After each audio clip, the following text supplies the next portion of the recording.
शेतजमीन एने करण्याची अट रद्द करण्यात आली आहे.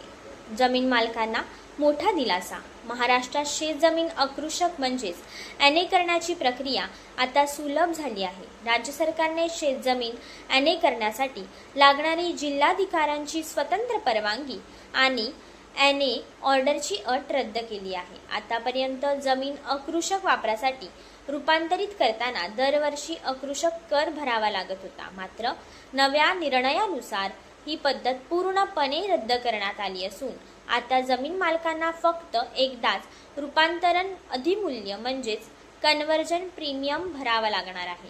ही एक रक्कम भरल्यानंतर जमीन अधिकृतपणे बिगर कृषी वापरासाठी रूपांतरित करता येणार आहे. याशिवाय स्थानिक प्राधिकरणाकडून बांधकाम आराखडा मंजूर झाल्यानंतर त्यालाच एने मान्यता समजली जाणार असून महसूल विभागाकडून वेगळी परवानगी घेण्याची गरज राहणार नाही. या निर्णयामुळे जमीन रूपांतर प्रक्रिया अधिक वेगवान, सोपी आणि पारदर्शक होणार आहे. अकृषक कराचा वार्षिक भार संपुष्टात आल्याने जमीन मालकांना आर्थिक दिलासा मिळेल.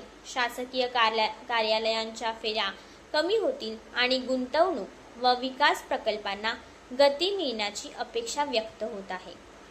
अशाच अपडेटसाठी वृत्तकोश या यूट्यूब चॅनलला सबस्क्राईब करा.